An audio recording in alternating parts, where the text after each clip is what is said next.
Good morning everyone. So we are going to talk about basic dimensioning today. It's currently 5:30 a.m. so forgive me if my voice is not very enthusiastic. So dimensions are given on drawings by dimension lines. We have seen this when we were talking about your exam.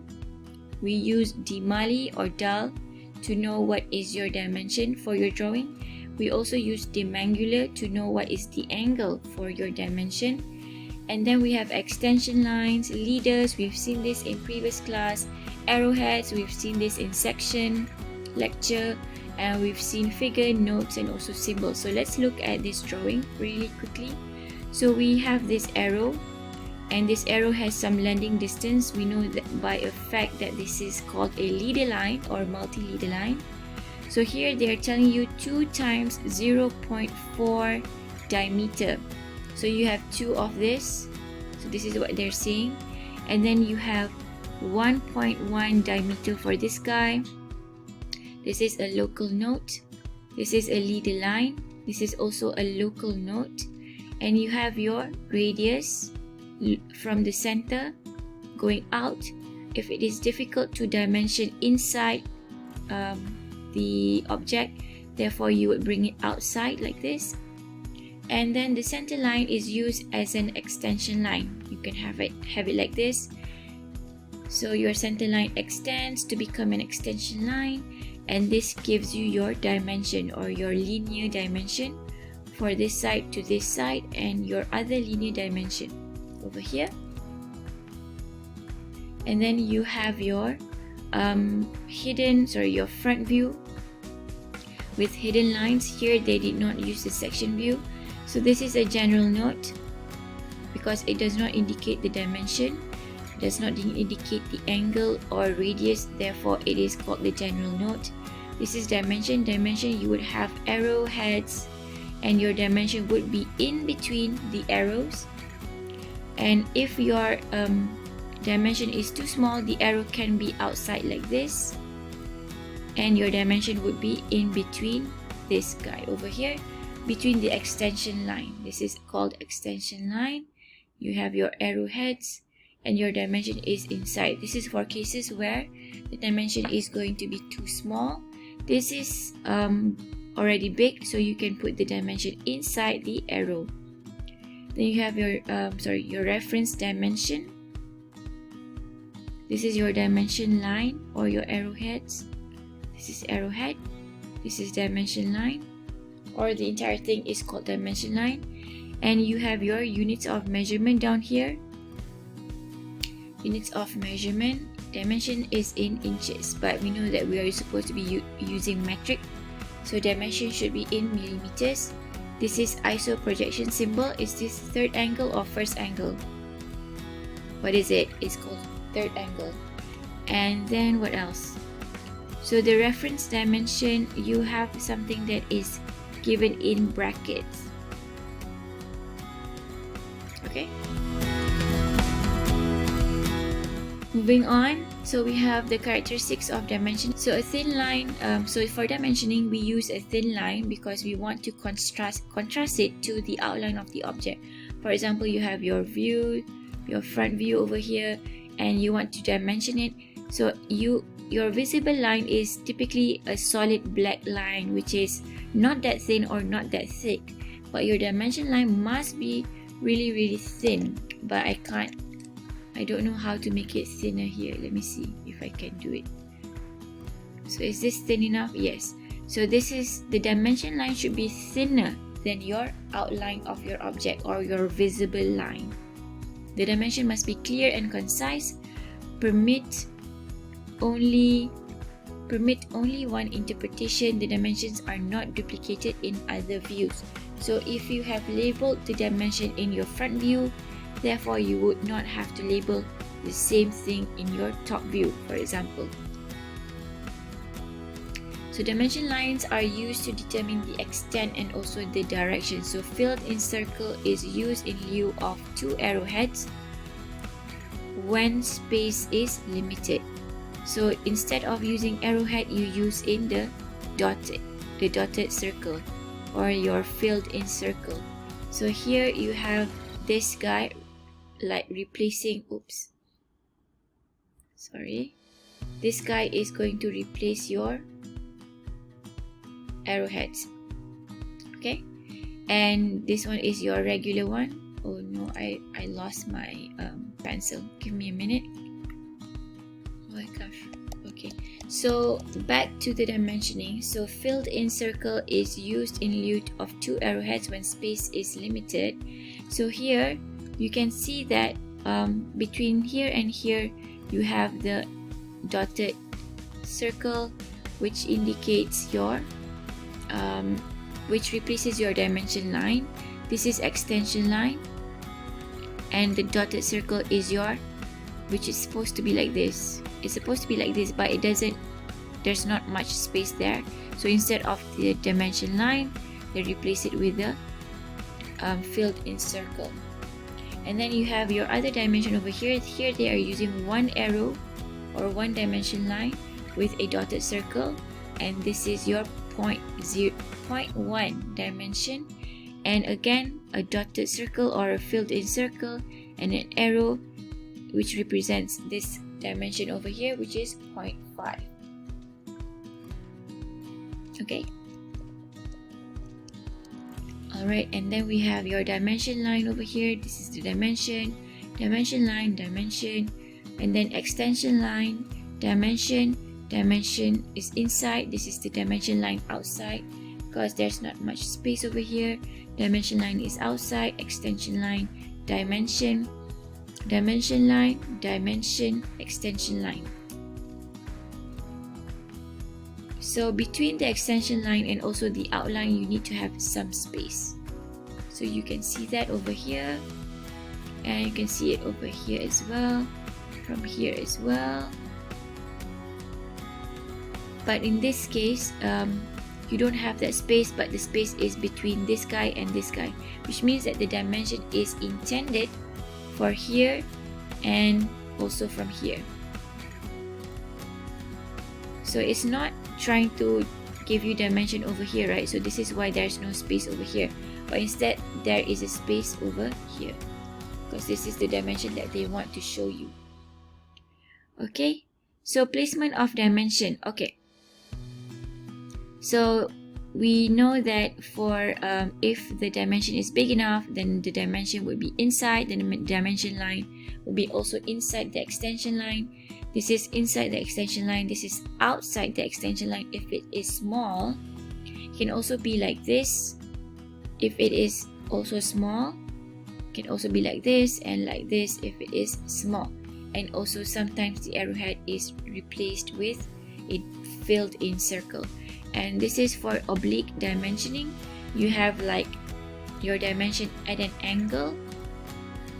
So again, your dimension is inside the extension line, inside the extension. So let's talk about why this 24 is not tilted like this 5. So as you can see over here, the lettering or the numbering is actually still at a regular, it is still at horizontal. It is not at an angle. This one is not at an angle. It is at horizontal, horizontal, horizontal, horizontal. Despite the dimension line being like this way or this way or this way, the lettering or the numbering does not follow the arrow. It is still horizontal. The same case for oblique dimensioning. The numbering or the dimension is still horizontal, and your arrowhead, however, the dimension line, however, follows the angle of your outline. And in this case, for this guy, it is you can't label the 5 at an angle because you have to have the number horizontally, right? So this is why they have the landing distance, so that the number 5 can be placed horizontally next to the dimension line. Same case over here, it has some landing distance so that it goes to the numbering, which is horizontal. So this is an example of dimensioning in restricted areas, but this this object is actually not complete. As you can see over here, it is cut off over here. so we actually don't know the actual dimension. So let's just talk about what we know over here. So we know that from here to here is 7, from here to here is 8. So 7 and 8 is already how much? 15. And we're not given the dimension for this guy inside. But if this guy is already 15, from 4.6, I can't make the rest of this diagram because I need info from down here as well. So let's not talk about this one. But okay, so dimension line, the style that you should use is a single style of arrowhead should be used throughout the drawing. For example, if you're going to use this type, then use this for all your drawings, or this guy, or this type of arrowhead. But don't change it around because it would lead the readers to think that this is not a dimension line. So let's say you are using this one and this one, so the reader would try to distinguish between these two and think, oh, which one is actually the dimension line, this one or this one. So they are going to get confused. So you don't want that.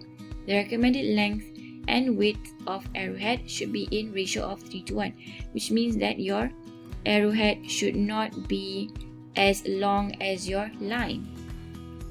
For example, this is your line and your arrowhead, you want it to be as the same length as your line. So this would be 1:1, bad. So you want it to be 3:1, which is 3 times your arrowhead. Let's say your arrowhead is this length or this size, so you want it to be 1, 2, 3. So this is the size of your length of your dimension line, and this is the size of your arrowhead. So this is 3:1. Whoops. Okay, so when dimension lines are not broken, the dimension is placed above the dimension line. So previously we saw that we had something inside the dimension line. Here they are placing it above, which also works. And then dimension line, the spacing suitable for most drawings between parallel dimension lines is 0.38 inches or 8 millimeters, and the spacing between the outline of the object and the nearest dimension, whoops, should be approximately 10 millimeters. Okay, so where would that be? It would be, this one would be 8 millimeters, 8 millimeters, 8 millimeters, 8, and this would be 10. Okay, so this is the dimension line. The first one between the outline is 10. And then dimension lines should be placed outside the view when possible and should extend to the extension line rather than the visible line.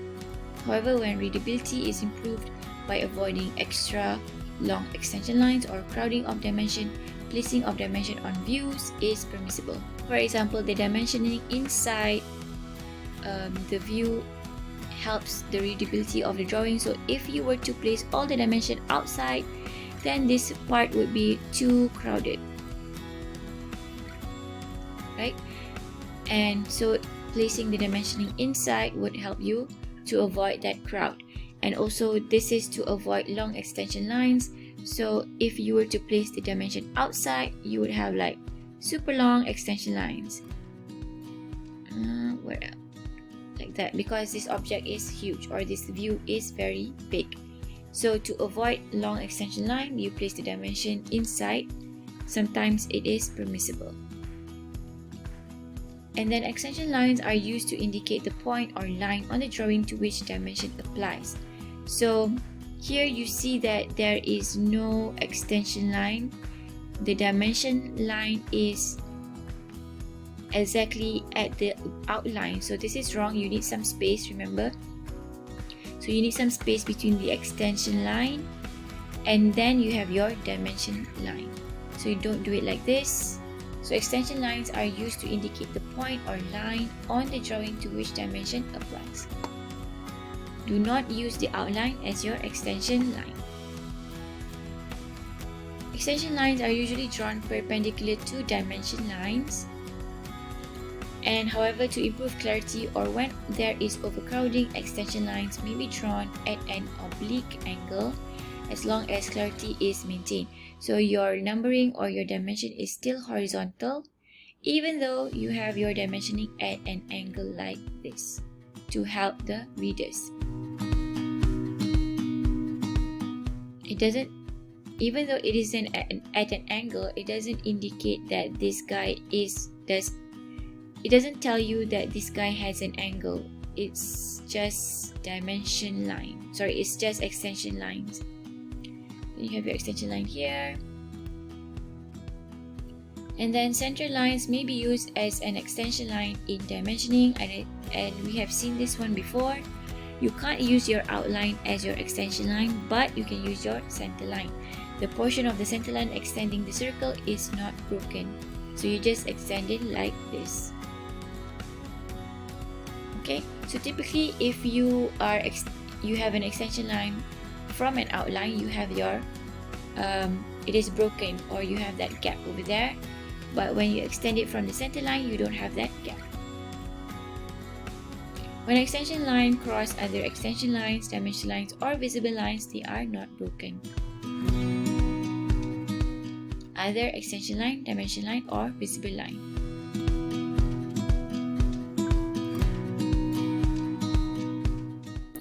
However, if extension line cross arrowheads or dimension lines close to arrowheads, a break in extension line is recommended.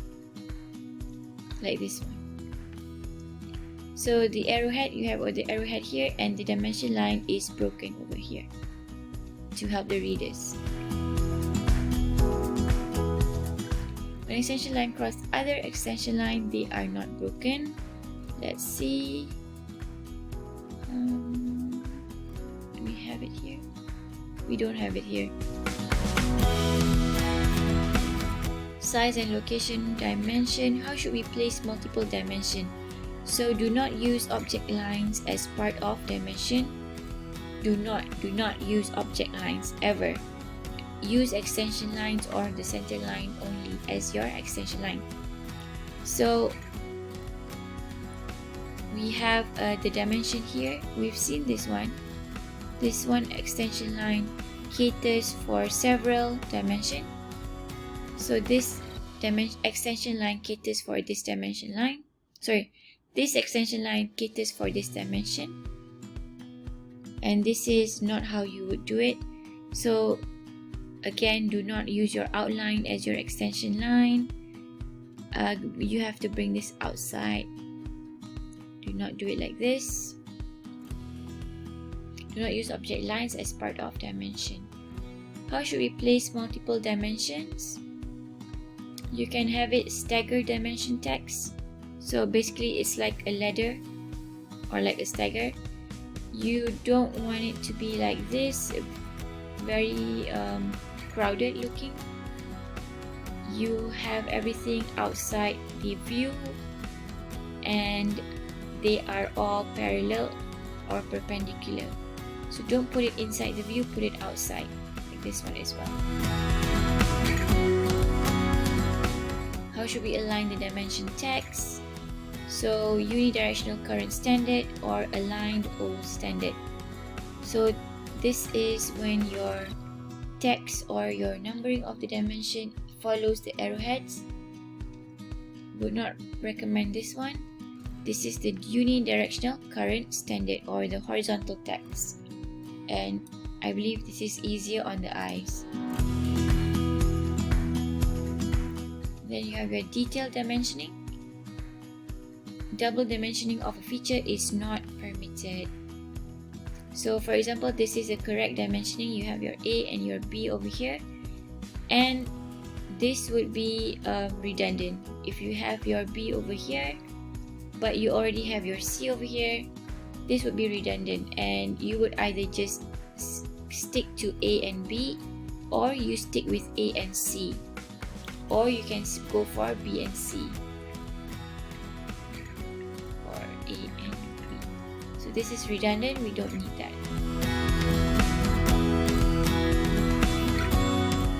And this is specifically related to tolerance. We will learn about this later on. Surface and tolerance. So for detailed dimensioning, this is guideline number 3. Refer to this arrowhead and you have your extension line over here, extension line over here. So typically I would like question this, why doesn't it have another arrowhead? But in reality, this arrowhead is paired with this guy. So this gets very confusing. So this is not a good way to do your dimensioning, because it invites the reader to think that you are missing some dimension lines. And this is also not a good way to dimension your radius. So what is this? This is very confusing as well. But in reality, this is supposed to be the pair and this is supposed to be the pair. And again, this is incorrect. So the correct way to do this would be having a center line for the radius outside the outline. It should be like staggered, like meaning to say like you have the steps. So this would be 8. They are parallel to each other and they are parallel to each other over here. If you would see over here, if this guy is this way, the other guy is this way, not good. You would have it something like this. This is parallel dimensioning, and over here it would be this way as well. So keep it all aligned in one area is the general guideline here. So this is all aligned here, all aligned here, or this is all aligned here, all aligned here, all aligned here, and all aligned out here. Don't put it inside here because you would invite like cross or overcrowding of the dimensioning.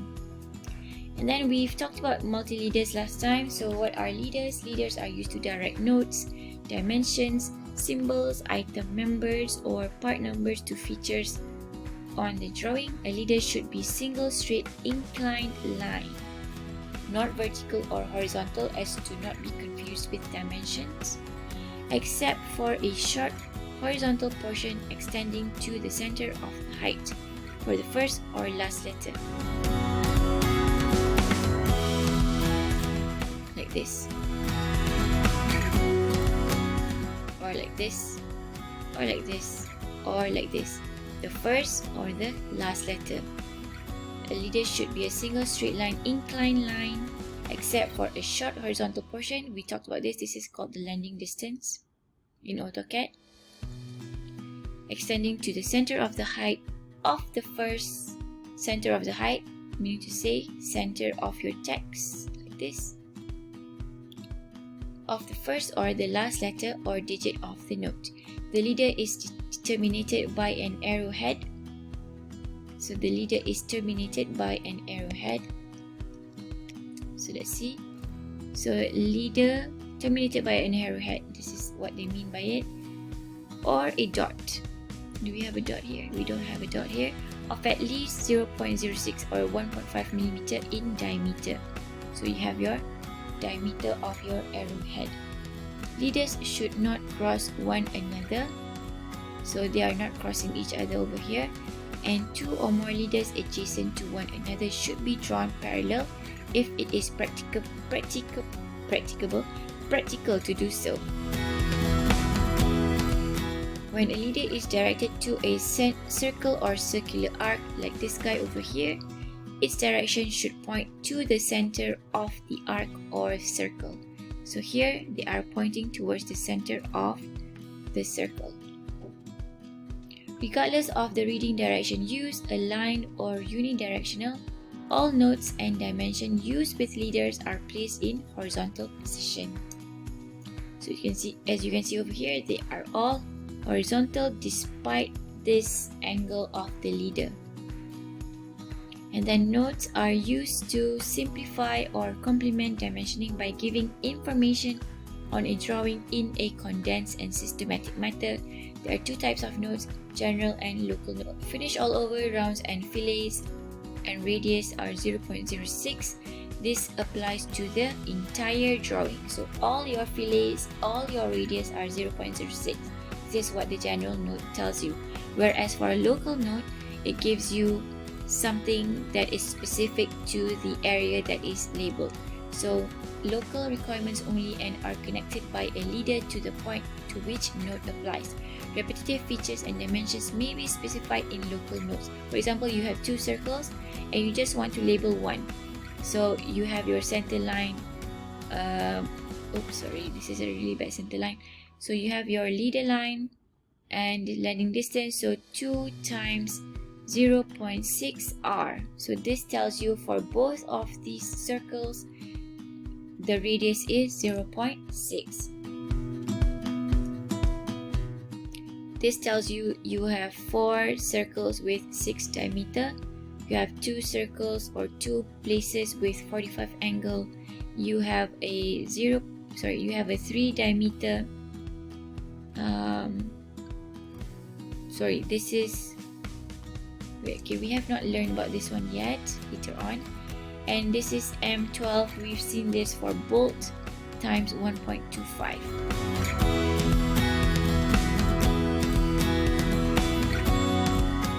Okay, so dual dimensioning with great exchange of drawings taking place between US and the rest of the world.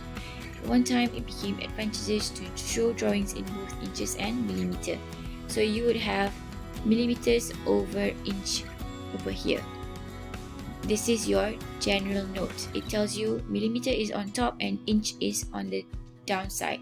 So your dimension tells you millimeter is on the top and inches is on the downside. So this applies to the entire drawing. And then you have angular units. We're going to talk about angular units now. Angles are measured in degrees. Dimension line of an angle is an arc drawn with an apex of the angle as the center point. With the apex of the angle as your center point for the arc whenever practical.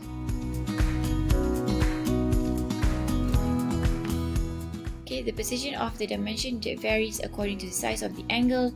For example, this angle is very, very small, so you would have your dimension line outside. This is dimension line inside, dimension line as a leader because it's very curved, and outside because it's small. Outside or inside doesn't really matter as long as it doesn't look overcrowded. And again, the dimension line of an angle is an arc. The dimension line of an angle is an arc drawn. So you would see here, it's not a straight line, but it is an arc drawn with an apex of the angle as the center point for the arc. So it has to be centered, centered, centered. And despite the angle, your text is horizontal. Basic rules for dimensioning. Place the dimension between the views whenever possible. Place the dimension line for the shortest length, width or height nearest the outline of the object. Parallel dimension lines are placed in order of their size, making the longest dimension line outermost. So here, the shorter dimension would be inside, the longer would be outside. Don't flip it the other way around. Shorter, longer. Only one. And you would have this one as shorter, shorter, longer, shorter, shorter, longer, and short, short.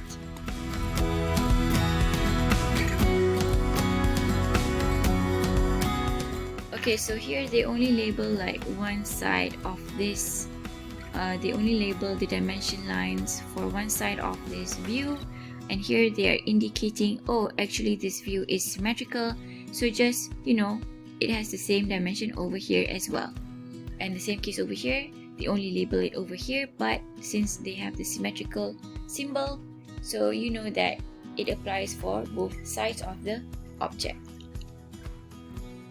Then you have your detailed dimensioning, like this one. You can read it on your own. Pause this slide and read it. And dimensioning of circular feature. When the diameter of a single feature or the diameter of a number of concentric cylindrical features are to be specified, it is recommended that they be shown on a longitudinal view. So let's look at it. So here we have the center line, and this is your diameter, and this is your extension line, dimension line, this is your diameter, and this is your extension line, this is your diameter. So here you know that this is the shorter dimension, this is the longer dimension, and instead of placing the diameter out here like using the leader line, they are using the longitudinal view to indicate the diameter. So you have to know that it is a circular view, circular object by the center line. So this is 2-view drawing. In a 1-view drawing, this is how it would look like. So because it is 1 view only, you can't like have it in other views, so you would have to label this as like this instead of having it like this. And then dimensioning diameters on N view, this is how you would do it.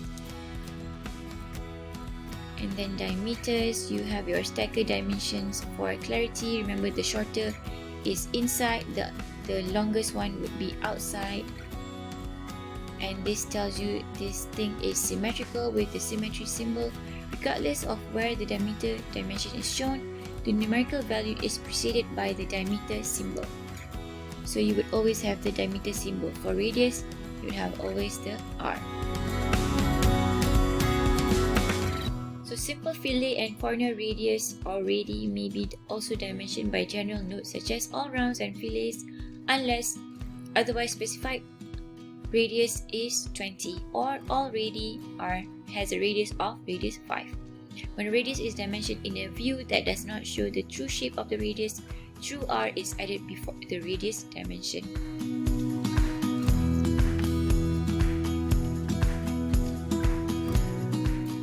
So here they don't actually tell you, I mean it doesn't actually show the true shape of the radius over here, it's just an arc, right? So here they label the true R and it tells you that this arc has a radius of 0.8.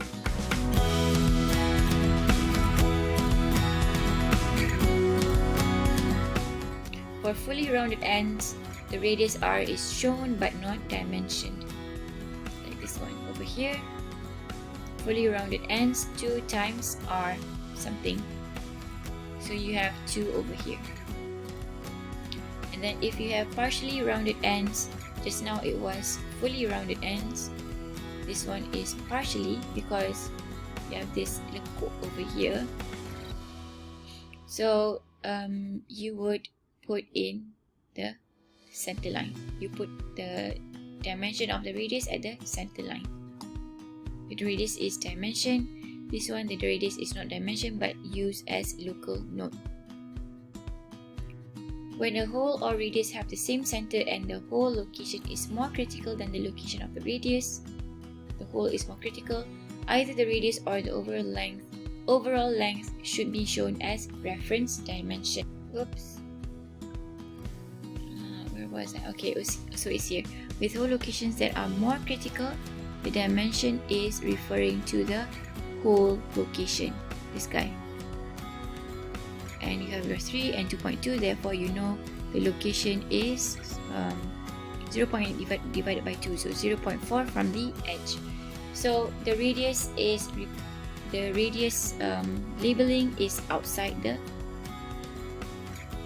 meaning to say it's not placed as a dimension but instead as a note. So let's talk about chamfers now. Chamfers are normally dimensioned by giving their angle and also their linear length. When a very small chamfer is permissible primarily to break a sharp corner, it may be dimensioned but not drawn. If otherwise specified, an angle of 45 degrees is understood. So typically if they do not give you the angle, you would understand that the chamfer has a 45 degrees angle. Internal chamfers may be dimensioned in the same manner, but it is often desirable to give diameter over chamfer. Chamfer on small holes are usually expressed as countersinks. So let's look at that. So this is a chamfer. We've seen this one as well. So here you have 0.10 times 0.10, which is your linear length, or 45 degrees times 0.10. This is your angle and your linear length. This is when they tell you that they have the same length, you know that it is supposed to be 45 degrees. So because why? If they have the same length, then they should be 45. Okay, so this is for 45 degrees chamfers only. For B is for all chamfers. Let me try to undo this because I already drew on it. Okay, so here you have your linear length, and this is your angle of your chamfer. They broke it down like this. 30 degrees for the angle. Angle is here. So when we're talking about the angle of chamfer, it is referring to this side. And of course, the linear length is the horizontal side, which is missing. And then we have another way to label chamfer, which is this is the angle given, and they give you the diameter and also the angle of chamfer. So basically you have to get rid of this angle to know what is the angle for these two guys over here. And you have your maximum of 0.15 chamfer. Here you can't really see it because it's very, very small. This is for very small chamfers. They indicate it to you that there is a chamfer even though you can't see it. And then chamfers between surfaces at other than 90 degrees. So here you have your 0.10 over here and 0.10 over here. This is not 45 degrees, that is why they label it like this. And this is 60 degrees with linear length of 0.10. This is for special cases of chamfers. Typically chamfers would look like this. And you can also label slopes like this with angle between, this is your extension line, and you have like your dimension line like an arc specified by an angle, and this is your regular dimension lines. So you basically specify it as a ratio and also specify it by an angle. So if you were talking about ratio, you would tell the ratio between this side and between this side. Slope taper symbol. So it's referring to this one over here. So if this is 50, so this is going to be 1 and this side is going to be 0.2. What would that be? You have to divide it by 5, so this would be 10. So if you have a 10 over here and 50 over here, what is the angle over here? So you would already know what is the slope angle. So this is the preferred method because basically you don't have to do any calculation. You already give the dimension and the angle as it is to the audience or the reader. So we're not going to cover taper. You can pause this slide if you are going to use taper in your project later. And that is the end of the slide. Thank you everyone, and I'll see you in lab. Take care and have a great rest of the day. Bye bye.